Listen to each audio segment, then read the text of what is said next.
Hello everyone. I wanted to come on here a little bit before I actually start the real video and say that this video is a bit longer. It's more essay styled, and I might have the transcript or my script for this video in the description. But with it being longer and more podcast styled, you can keep this on in the background or watch it. I have some footage, so I would implore everyone to stick around and hear what I have to say, and then I would love to hear what you guys have to respond to in the comments. Also, this title might be slightly clickbait, slightly not. You know how YouTube goes. I haven't decided on the video title yet, but that's neither here nor there. Now let's begin with the actual video.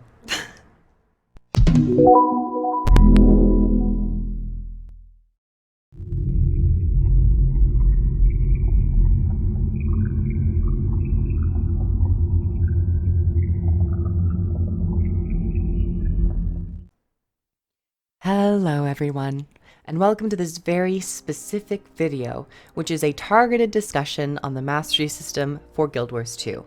So if you're not really interested in opinion pieces that are focused on such a feature as the Mastery system, well, I implore you to keep watching regardless, to perhaps see what I have to say and compare it to your own views. Firstly, I want to make this crystal clear.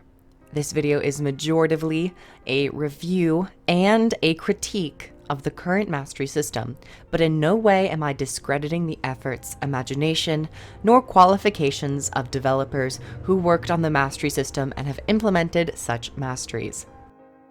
This is simply a video from a passionate Guild Wars 2 player who has recently taken great issue with the Mastery system due to the newest masteries in the Icebrood saga, but more on that later. I'll be starting this video with the very first statements the community received regarding the Mastery system from all the way back in 2015 before Heart of Thorns released to the public.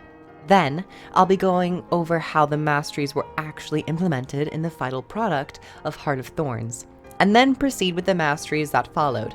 Masteries such as Living World Season 3, Raids, Path of Fire, Living World Season 4, and then end on the most contemporary set of masteries, this being the Icebrood Saga set of masteries.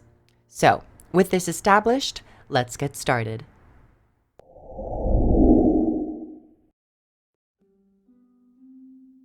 With the confirmation of Guild Wars 2's first expansion, the developers of ArenaNet were hard at work creating the first elite specializations, overarching narrative of the Golden Path, and the 4 maps of the Maguma Jungle. All of these features are fairly standard to any expansion, in the broadest sense of how MMORPG expansions work. You have the class expansion / balance, new stories, and new maps. However, and to many people's surprise and wonder, ArenaNet was quick to introduce a rather unique feature to Guild Wars 2, known as the Mastery system. The Mastery system was basically, well, let's just look at the summary on the system through the words of the creators themselves. This is from the Guild Wars 2 article titled, Reimagining Progression, the Mastery System. The studio remarks, quote, "Through Masteries, players who've reached level 80 will have the opportunity to continue their journey by acquiring powerful new abilities for their entire account. Masteries are the way you will progress after reaching level 80 in PvE, but they're quite a bit different than traditional progression. So let's take a closer look at exactly how this new system will work." The subtitle, What are Masteries? Masteries provide abilities and bonuses that can be unlocked for all characters on your account by completing in-game content and gaining experience in PvE. Masteries allow you to progress in PvE by playing PvE content. Unlike traditional progression systems, Masteries expand with the world. Instead of earning small increases in base stats, Masteries give you meaningful powers that affect your interaction with the game and open up new possibilities as you progress. Each Mastery track contains several tiers to unlock, allowing you to gain more powerful abilities associated with each track's theme as you progress. Masteries are all about adding an exciting progression system to the PvE component of Guild Wars 2. World vs. World has its ability system, PvP progression is focused on player skill, and PvE will now have meaningful endgame progression with Masteries. The subtitle, Masteries are here to stay. We are very excited about bringing Masteries to Guild Wars 2. We believe it's the perfect progression system for a game where the journey is the goal. Masteries allow us to focus on giving you new abilities without invalidating your past achievements. They will allow you to constantly grow and overcome new challenges while focusing on playing the game instead of grinding for gear. Masteries have the flexibility to both take us to new places and revisit our old favorites. And since the Mastery system provides account-based progression, new characters are always welcome. End quote. With such claims being circulated and expressed by ArenaNet before the launch of Heart of Thorns, everyone was focused on these images of powerful abilities against certain enemies, interesting augmentations of travel, and an excitingly new progression system which felt meaningful across all characters. So, how did they do? Well, in this video, I'll be taking a look at how Masteries have been implemented each step of the way. My very first major point and ideas will be in my subtitled section called Masteries' First Manifestation.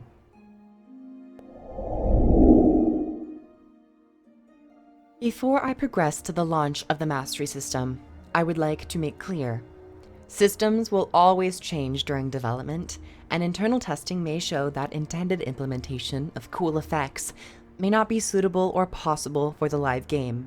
Aspiration and imagination is important to game design, but functionality and logical purpose is equally as important. With this said, now to talk about the Heart of Thorns Masteries.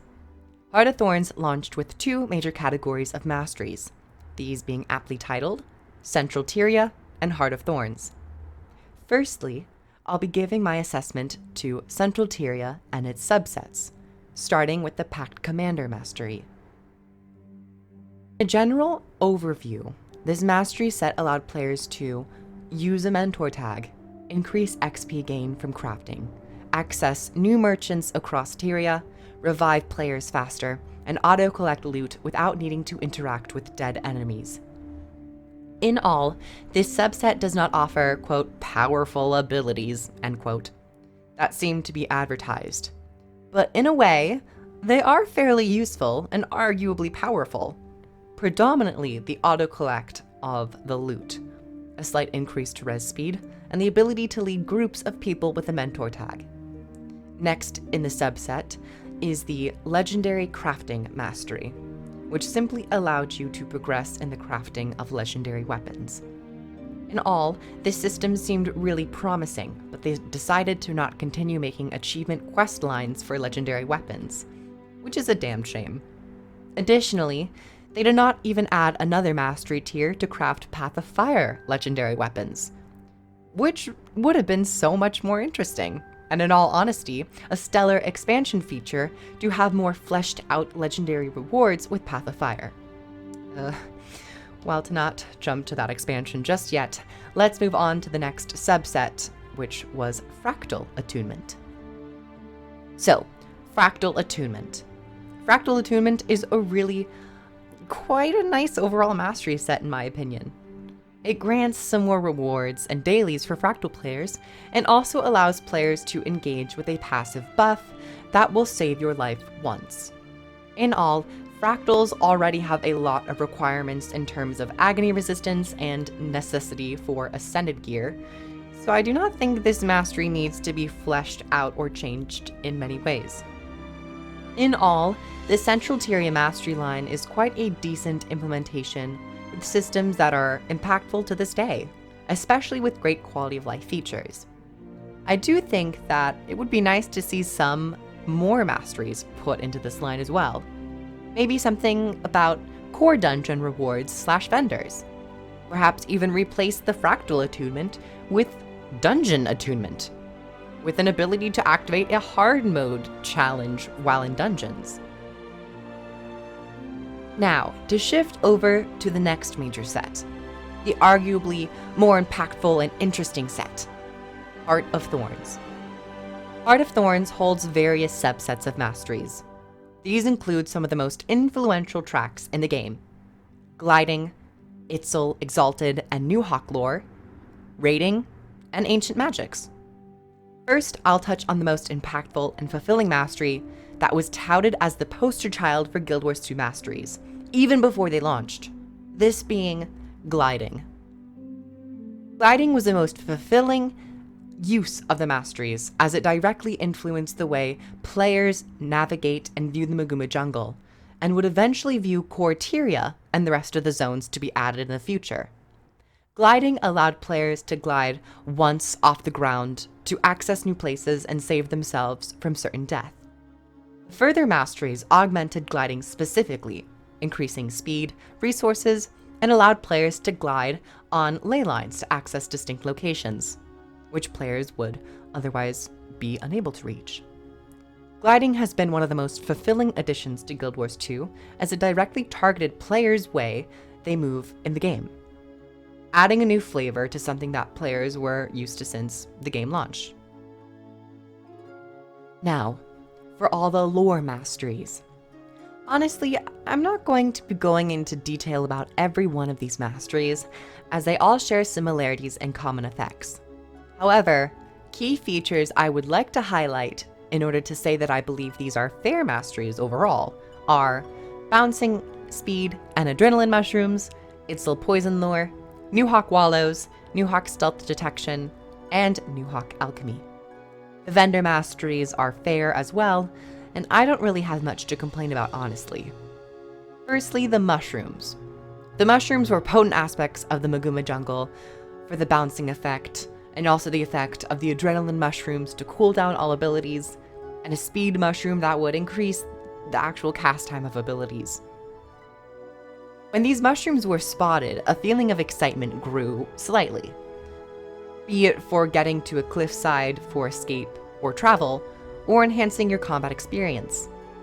As for the poison lore, this mastery also allowed players to go through areas of thick poison, which would otherwise harm them.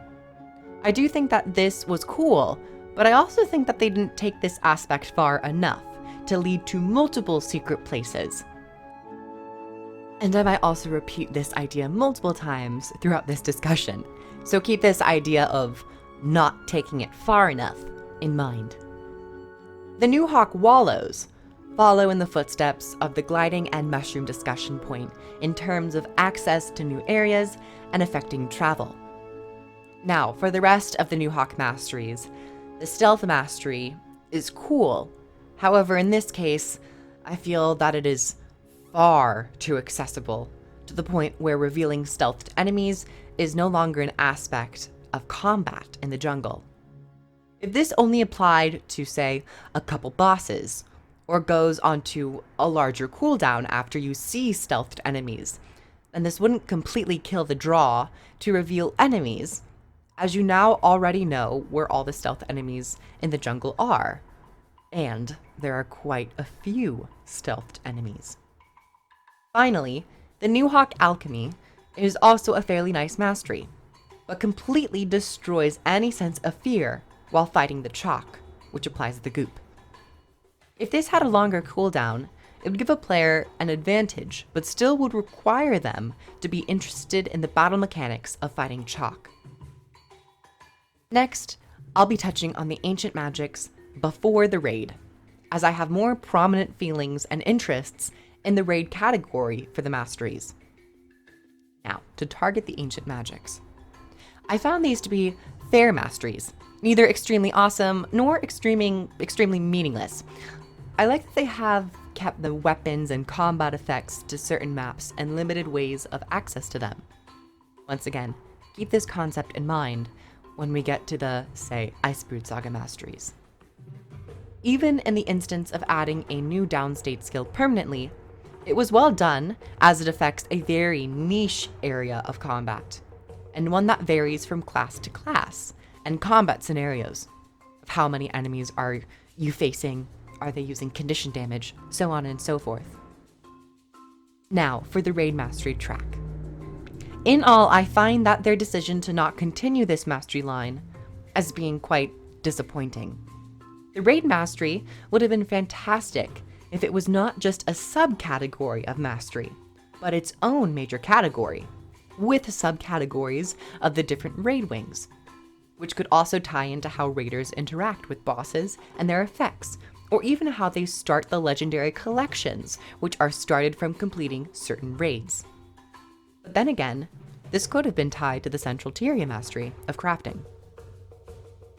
The core Heart of Thorns masteries were not necessarily to the standard that ArenaNet portrayed in terms of their awesome mechanics and secrets being uncovered as you progress in the jungle, as it wasn't to the degree it could have been.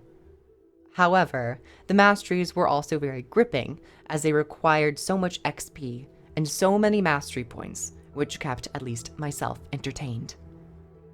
In all, I wish that the secret discoveries were used more liberally.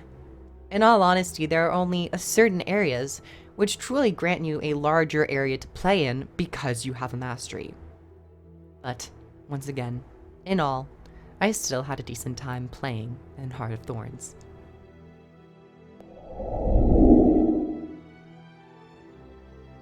Now, to talk about Mastery's second manifestation, with the Path of Fire expansion.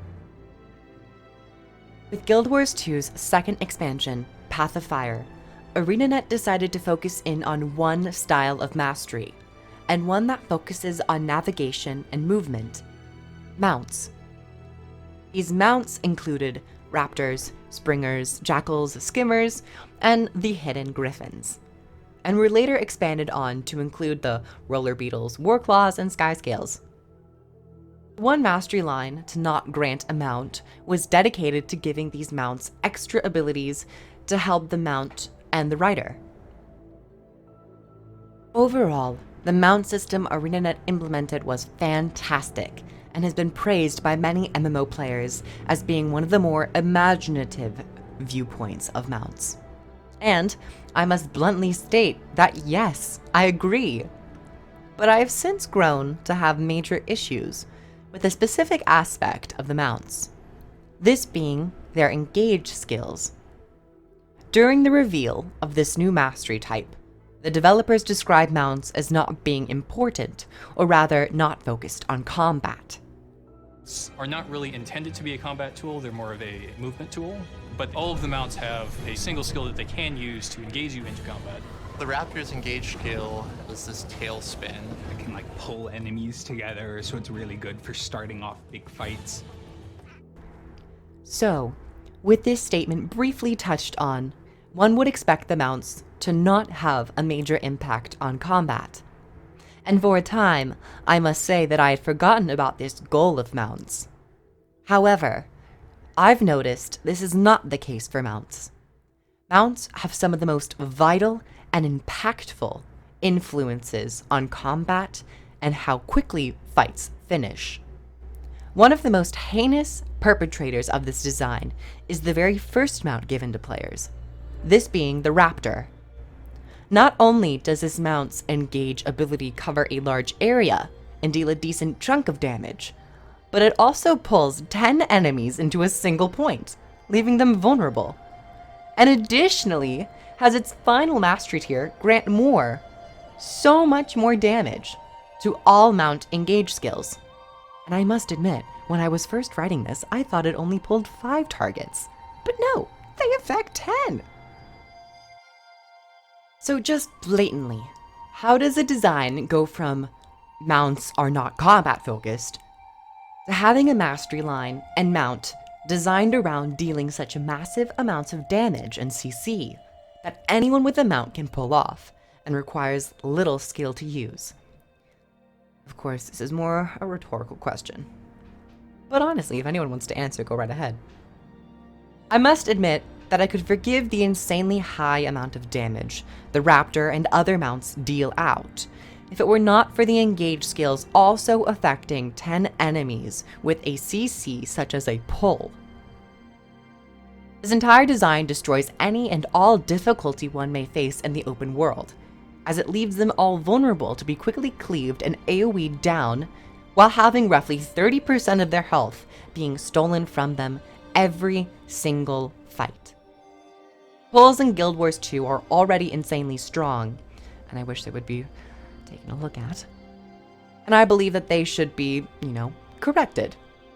But to have such a grand pull and damage ability is certainly overpowered in some aspect. This is not even touching on the influence such CC skills have on break bars in the game. Which, once again, wait for the Icebrood Saga Mastery section, where I touch more on CC and Defiance bar applications and interactions with the Mastery system.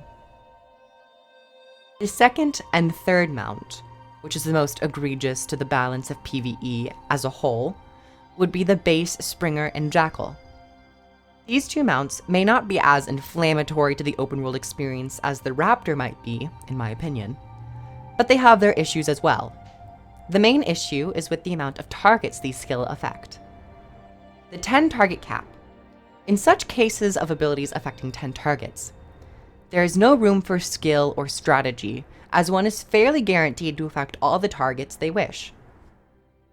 And for the Jackal, the barrier application is way too strong, as it pulses to the full amount of barrier which can be applied in the majority of cases. The second expansion, they had a great idea with the Mastery system when it comes to adding mounts to the game. However, these mounts have become core to the combat experience of Guild Wars 2 max level PvE gameplay. And I'm not even touching on the absolute murder that these mount systems apply to early to mid-game content. In all, these changes in the way people play Guild Wars 2 destroyed the excitement and challenge that existed, primarily in the early to mid Heart of Thorns era. Going back to these zones does not feel challenging in any way.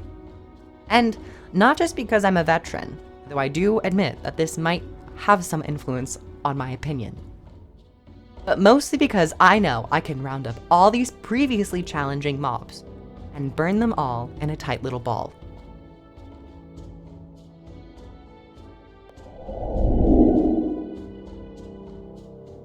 Now to change gears to Mastery's third manifestation. With the ending of the Path of Fire and Living World Season 4 stories, the community was keen to see what would come next. Would it be a new expansion, a new game, or another season? Well, the latter came true, as ArenaNet announced their next season for Guild Wars 2, but now under the unique label of the Icebrood Saga. With such community allure to the previous masteries of gliding, newer downstate skills, map navigation, and of course, mounts, ArenaNet had an interesting task of creating masteries which felt differentiated from the previous, but equally as enticing and novel. So, what masteries have come with the first few episodes of the Icebrood Saga? Well, these masteries include Raven Attunement, Resilience, Valor, and Vigilance Essence Manipulation, and just recently, United Legion's Way Station Synchronization. Wow, what a mouthful. The name of mastery track just slips off the tongue. The Raven Attunement Mastery, I must say, is one of the more classic iterations of the mastery system, and I believe equally creates interesting facets to Guild Wars 2. Firstly, the Raven Mastery track grants you protection from very niche areas and events which will trigger nipping blizzards. By using these Raven totems, you grant yourself immunity from these isolated storms, but only for a moderately short time. I find this mastery. It fulfills what the mastery system set out to accomplish, as it interacts with smaller areas of the game where you would be at a disadvantage, but doesn't totally make you god tier against the encounter, as it is not a permanent buff, so A+ in my book. The other amazing quality of the Raven Mastery track are the Raven Portals, which allow you to access hidden locations and puzzles that are spotted fairly liberally throughout the Bjorn Marches map. Once again, A+ in my book. This is distinctly different from the Heart of Thorns ones, where I didn't feel they were spread out enough, but they're doing it more so now, at least in the Bjorn Marches map. I would like to see more added with the Drizzlewood Coast, hint hint. Now, I'll just be straight up and say that the Raven Mastery track has been the only mastery track to positively influence Guild Wars 2, the Icebrood Saga, in my opinion. Next, I'll be talking about the 4 next mastery tracks, which have, in my opinion, once again, my opinion, been the most detrimental to the health of Guild Wars 2 combat, and also they have destroyed the purity of what the Mastery system should have been. Firstly, I'll be touching on the essence manipulation masteries as a whole. Let us take a look at how the essence manipulation mastery system was introduced to us in a blog post. Quote, I started with ideas and inspiration from games that use the old rock, paper, scissors approach to their balance and progression systems. For example, players want to obtain rock and level it up so they can defeat powerful scissor creatures. Games like the Monster Hunter series even incorporate this into their gear and weapon progression.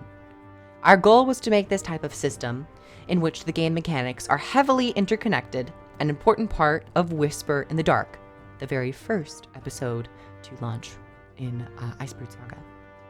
To satisfy that goal, it would need to be integral to fighting the enemies on the map, completing strike missions, and obtaining rewards. Communicating the system to the player is key, because it can be very complex, so you'll discover information about it through achievements, icons, props, enhancements, open world dialogue, and NPC conversations. This is how it was introduced, and they later detailed the combat buffs and abilities that any player can get in this blog post. From a mastery system of Heart of Thorns, where they had little to no direct damaging or combat masteries, to the Path of Fire mounts, where they initially started with an idea to not affect combat, to eventually becoming an integral part of starting combat, to now, in the Icebrood Saga's essence manipulation mastery, its focus is entirely around combat, granting potent stat boosts to players and active laser abilities that decimate any foe which may present a challenge. The very first tiers of these masteries were designed around a, quote, rock, paper, scissors design, where a certain essence would be stronger against one other essence. And while I never enjoyed this, I could respect these design choices, as it was limited to a certain category of enemies. However, these enemies were not rare, nor were they isolated to certain scenarios of Bjorn Marches.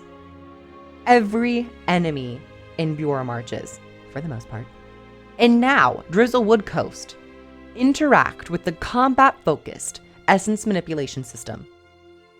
While fighting the different enemy categories, Vigilance, Valor, and Resilience, enemies will pick up items during the fight and after they are killed. When picking these up, players are granted buffs. These passive buffs are arguably strong enough, as it provides a leaning victory towards the player in a manner that does not rely on the player's skill at all. But the mastery does not stop there. When reaching the cap of these pickups, players gain an active ability on their secondary action button, which comes with devastating damaging, condition, and control effects. Such interactions with combat have completely stripped the PvE combat experience, both in the open world and in instance events with the strike missions. With anyone and everyone able to grab hold of these powerful abilities, the open world has become such an unsatisfying treadmill of collecting, spamming essence, collecting, spamming essence. Oh, and while I use my engage skill to destroy roughly 30% of all enemies' health bars and wrangle them up in a tight ball with my mount. The mastery system is no longer about learning secrets or finding subtleties in enemies which would allow for an advantage. It has become a system that has given everyone an automatic rifle with absolutely no gun laws, as these systems are rarely balanced or stripped down and reworked. To briefly expand on my thoughts, the counter magic mastery, which was present in Living World Season 3, is a great example of how a combat mastery could be done, as it is entirely reliant on what an enemy is doing to the player, and the player's observation and reaction to that enemy's ability. The essence system does not necessarily care about the enemies or what they're doing. It's not reactive at all. It is an active system. This is how the essence system functioned before the patch, No Quarter, an overpowered system which infiltrated player skill in combat. But with the patch No Quarter, the Essence Mastery lines transcended their intended function of being a, quote, rock, paper, scissors design, to a design which allows the Essence abilities to be used against any of the 3 enemy types. No longer does rock beat scissor, or scissor beat paper. Rock can now beat paper and scissor. I hope that I do not have to write and say anything more at length, other than ask the question, how can anyone not be able to see the issues which arise with such powerful skills that can be used against all the enemies you encounter in the newest maps? Oh, and that other thing, the Essence manipulation system did not stop with the Bjorn Marches map, and continued to be expanded upon in the No Quarter patch, as Drizzlewood Coast has enemies in the new map where they are all interacting with the Essence manipulation system. With this expansion of the Essence Masteries into the new map, they added the 4th tier, which is the most egregious, as it allows the abilities to be used on any enemies, so long as you have picked up 30 essences. This is also what I was hinting at a few sentences and statements ago. And it also will bounce the skill to 2 other enemies on top of the 5 enemies these skills hit. Oh boy. I just hope that you can see how I take issue with such implementation of spreading these nukes to such large areas of endgame zones.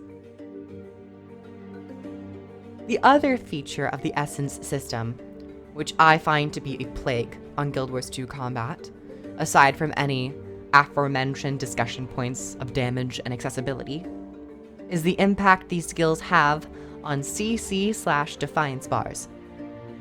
With everyone capable of dealing such immense damage to Defiance bars, there is no need for tankier/control characters which focus on destroying Defiance bars and managing the combat field.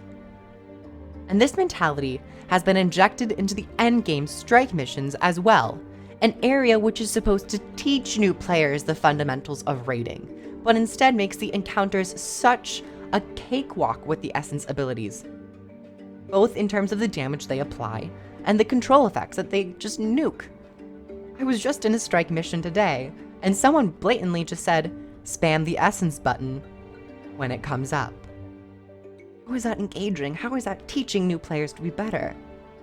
Dear Dwayna, I've spent much energy tackling the Essence manipulation masteries, but for the sake of brevity, I will close this section and move on to the final mastery type, which is as bad as the Essence manipulation.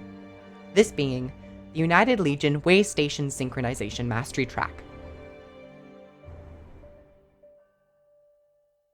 With the newest patch, in the time of writing this whole thing, the episode No Quarter not only blew the Essence manipulation mastery to impossible heights, but ArenaNet also decided to add a new line known as the United Legion Way Station Synchronization Mastery line. To be general, I share the same concerns and issues with the ULWS, abbreviated, mastery as I do with the Essence manipulation, for all the same reasons. The United Legion Way Station adds direct combat abilities to all characters, regardless of profession, which deal immense AoE damage or Defiance bar damage. These abilities come in the form of the electromagnetic pulse and the remote charge. I feel as if I'm a broken record, as once again, these abilities are accessible to all players who have this mastery and deal way too much damage in Defiance bar and also apply burning, to the point where it once again destroys the combat of Guild Wars 2, which was so much more intricate and fulfilling in Core and Heart of Thorns. All of which was before these combat-based masteries. Mounts, Essence manipulation, and the United Legion Way Station.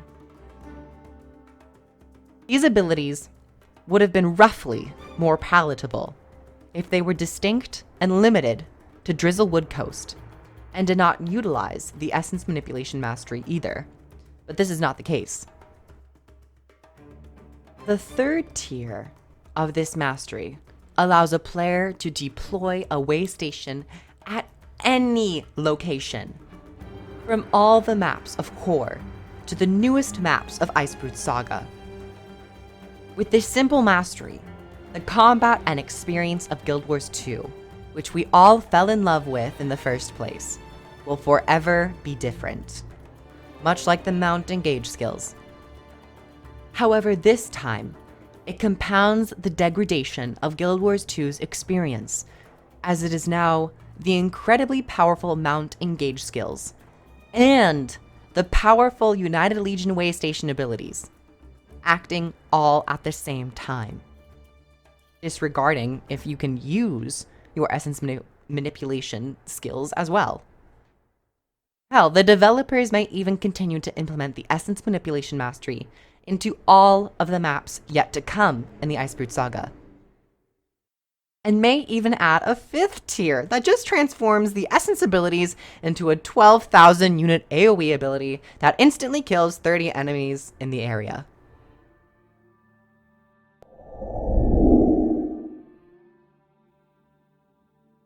In closing,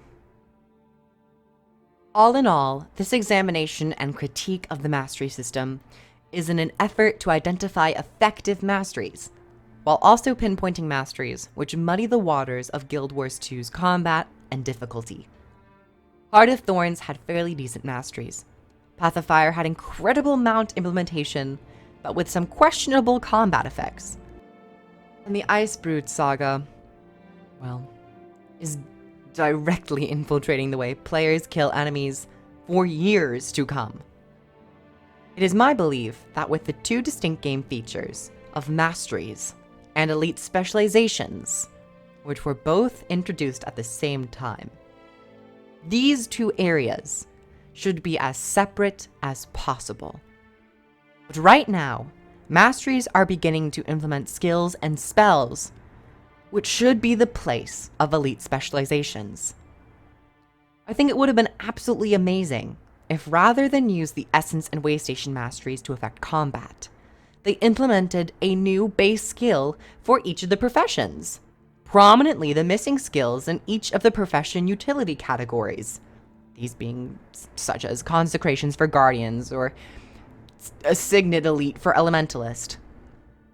This would allow players to get excited about how they will maneuver through the game, but have it be tailored and unique to the professions, while completing the missing skills. And to those players who would say, well, this would require balance because they're all skills, well, then why does this not apply to the incredibly powerful skills from the mastery system? I mean, after all, these skills are still skills, but only now accessible to all the professions, with now variation applied to them if they were actual profession abilities. Shouldn't these be balanced even more so, as to not overshadow the profession gameplay, and make it feel so much more strange and diluted? The desire to have difficult content in the open world should never be overlooked, but for some miraculous reason, the community always writes it off. Right now, there is not a true endgame for veterans who wish to experience a challenge, one that is currently being worked on. This being raids or fractals. Strike missions are very rarely difficult, have been stated as being a stepping stone into raiding, and are only one boss, with the hope to get players to eventually raid, while giving them easier mechanics. So the only available area for desire of difficult content for PvE-focused Guild Wars 2 players is the open world. Guild Wars 2's open world has recently been touted as being face roll and always easy. But this is not true, as in Heart of Thorns, they delivered great open world challenge for all players. They've since moved away from this, in part with the mount engage skills and essence manipulation skills, because ultimately you're playing an MMO, and so many people have access to these skills. If this were a single player game, I don't think I'd have much of an issue with mounts or essence manipulation. It's just these skills, in combination with themselves, and it being an MMO, they make the experience way too easy. I would like the mastery system to be scrutinized and looked at with a microscope. But for some reason, I feel that no action will be taken on this front. And that is a true crime against Guild Wars 2. As I see it now, with the way masteries have gone, and may continue to go, the mastery system is killing Guild Wars 2's combat, and the experience as a whole.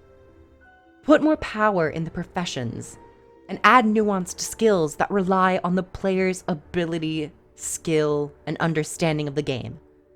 Not just by giving everyone a mount to spam their insane pulls, or by giving everyone a massively destructive laser beam to fire. Guild Wars 2 deserves better. Just got done doing the voiceover for all of those sections. This is kind of where I want to actually conclude this section. Guild Wars 2 drew me in at its demos from 2009, 2010, 2011. And we'll never get that back. And I understand that. But the combat experience is so vital to any game. It's called gameplay for a reason.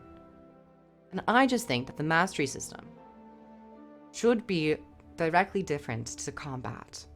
It should give people abilities, and going back to how it was first introduced, its powerful abilities do not directly state that it's combat. So it gave the developers leeway to implement combat, but I think powerful abilities allow you to gain advantages over certain enemies that do not require you to actually stop using your abilities, but to affect or target them in a certain way. Get under their armor, find a weak spot, go for their eyes instead. More critical damage if you're fighting a certain boss and they have a head target on their head versus 2 on their arms. Something like that. Hell, vendors are still pretty cool because it allows content that you have to invest your time in and get rewards. You don't necessarily have to just buy it right off the bat from like an auction house. You work for it. And I think Guild Wars 2 and the community in general, it's very casual. But just because people are casual doesn't mean that there shouldn't be any difficulty or sense of achievement. And there is. I just think with the Masteries right now, the sense of achievement is not a good sense of achievement. In all, thank you guys for watching. I hope you enjoyed it. If anything didn't make sense, I do very much apologize. I'm on my break. I just finished my freshman year of college, and I decided to write my final essay on Guild Wars 2. Pretty much, it feels like it. But like the video if you liked it. Comment. You can dislike it if you didn't like it. Never stopped anyone before. Comment down below what you guys think about the current mastery system. Comment if you think they'll ever change it. Comment if you think they'll ever go back and buff certain things. I mean, they did go back and change the rating Rift Mastery. They do it for the other ones. Subscribe for more Guild Wars 2 content as well. I have plans about ranking Masteries, and then ranking professions, and ranking elite specializations. Considering we're waiting for another episode, and the inevitable expansion, I think these conversations are good to have. Once again, complete respects to the developers. I just think as someone who's one of the biggest fanboys for Guild Wars 2, very important to have these conversations. And it just gets me going. Anyway, thank you everyone so much for watching. Like the video if you liked it. All my links are down below. Patreon, Twitch, Discord. Come talk to me. And I'll see you guys in the next video. Bye everyone.